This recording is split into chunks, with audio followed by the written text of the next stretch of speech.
Bonjour aux parieurs et aux amateurs de MMA.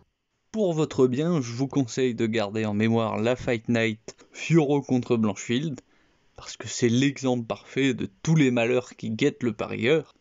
Les erreurs tragiques, l'incompétence des arbitres comme des juges, les règles stupides qui permettent à certains de tricher en toute légalité. Bref, vous l'avez compris, la liste des choses qui peuvent mal tourner, elle est sans fin. Alors, j'espère que cet exemple, il vous aidera à vous retenir de mettre trop d'argent et vous permettra de rester dans le loisir sans tomber dans l'addiction.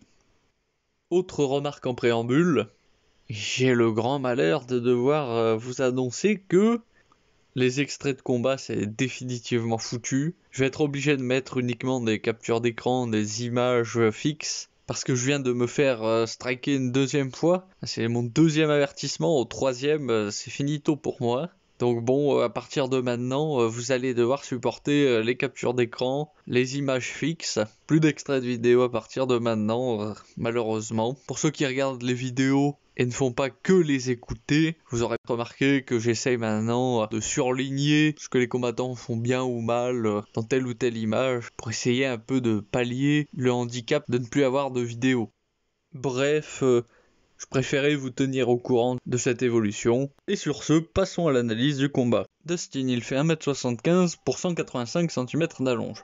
Il est majoritairement en pied d'appui gaucher, mais il est à l'aise en droitier. Un de ses bons points, ce sont ses changements de pied d'appui, mais sa grande force, c'est évidemment son anglaise offensive. Face à Islam qui gère bien les attaques frontales comme les jabs ou les crosses grâce à sa garde, sa gestion des distances, les overhands et les crochets de Dustin, ils seront sûrement sa meilleure chance de sonner Makhachev, puisque de toute façon la supériorité d'Islam en grappling, ça ne lui permettra pas de mener un combat à longue distance au point derrière son jab ou son cross. Il est bon pour faire croire à son adversaire qu'il est négligent en baissant ses mains ou en avançant la tête pour ensuite le contrer quand ce dernier attaque, mais la prudence et la retenue d'Islam depuis sa défaite par KO contre Adriano Martins, ça l'empêchera de se faire avoir par ce piège. Pour ce qui est des coups de pied, sa rigidité du bassin, ça les rend peu efficaces, et surtout ce n'est pas forcément intelligent de se retrouver en déséquilibre debout contre un adversaire meilleur que lui en grappling. J'espère aussi que son camp lui interdira formellement de pull guard pour placer une guillotine, surtout qu'il la tente souvent alors qu'il ne peut placer qu'une half guard, ce qui est complètement inutile pour soumettre son adversaire par une guillotine, puisqu'il faut avoir les deux jambes autour des hanches de son adversaire pour qu'elle fonctionne. Même quand il est debout, il tente souvent de placer une standing guillotine, qui est absolument inutile contre un grappleur de haut niveau. En grappling, il a montré contre Benoît Saint-Denis qu'il avait souvent du retard sur les avancées de position de son adversaire, par exemple en continuant à maintenir une menace de soumission sans être dans une configuration adaptée.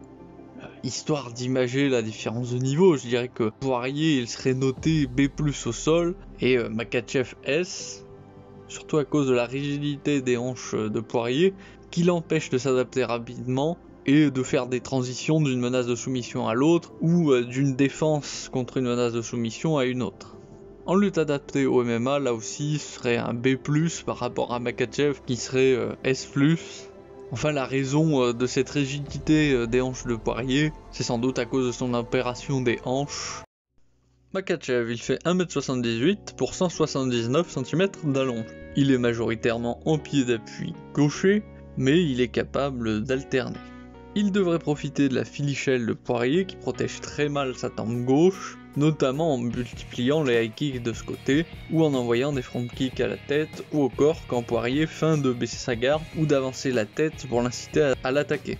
L'écartement de ses pieds, il est adapté à sa polyvalence, ça lui permet de dicter où le combat ira en accélérant ses changements de niveau. Debout, il a du mal avec les adversaires qui accélèrent et le chargent, il s'en sort mieux dans les combats longue distance avec un rythme plutôt lent. La grande force de Makhachev en grappling, c'est la vitesse à laquelle il comprend que sa menace de soumission a échoué, à cause de la position de chacun ou de la défense de son adversaire, et sa vitesse de repositionnement vers une autre menace de soumission. Ce sont ces transitions vraiment bonnes. Aussi, il laisse rarement son adversaire se reposer ou se relever après un échec, sans tenter immédiatement autre chose. Cependant, cela n'est possible que grâce à son cardio, mais s'il lui est arrivé de montrer des signes de fatigue dans les combats en 5 rounds, ce n'est pas au point de perdre ses qualités techniques comme certains, c'est juste un ralentissement. Autre chose où il est excellent, c'est dans sa capacité à toujours garder à l'esprit que son but c'est de prendre la position montée.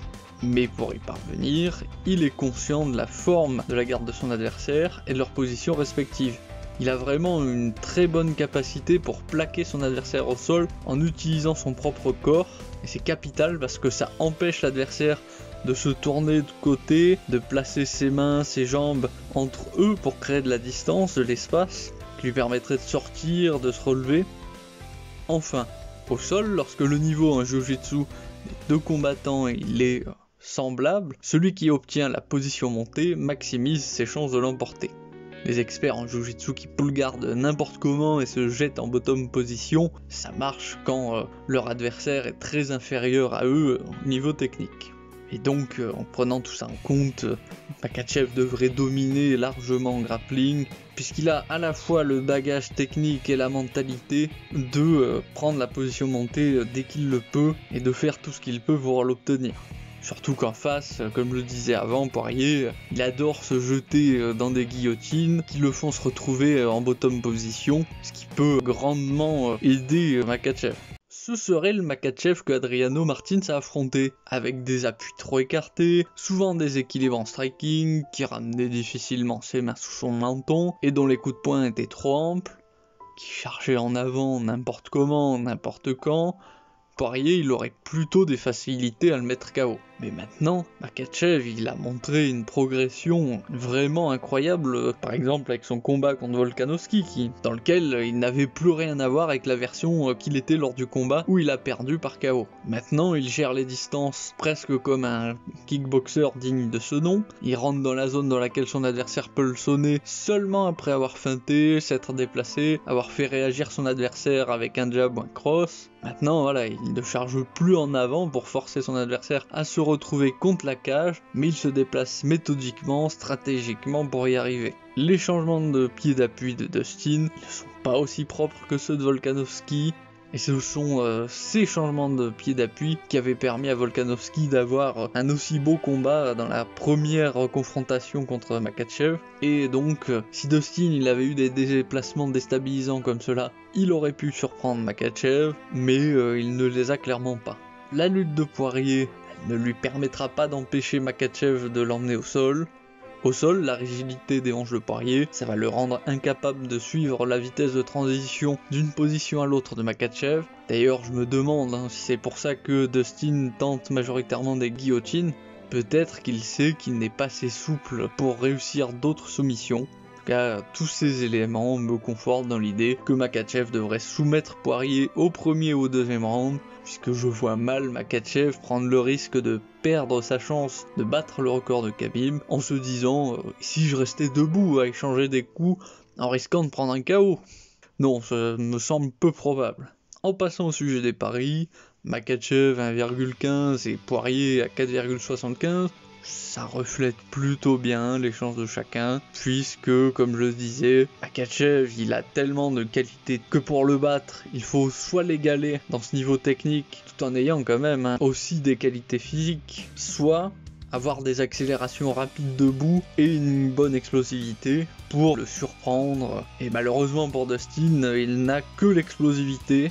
Enfin, la question, est-ce que ça reste intéressant de mettre de l'argent sur ce combat ? Franchement, je dirais que donner un round auquel Makhachev gagnera ou en combiné, ça offre les meilleures garanties. A l'inverse, je ne prendrais pas le risque de mettre de l'argent sur Poirier parce que là, sa seule option de victoire, c'est par KO. Et les bookmakers, ils montrent qu'ils l'ont bien compris en donnant seulement 8,50 de cote pour une victoire de Poirier par KO.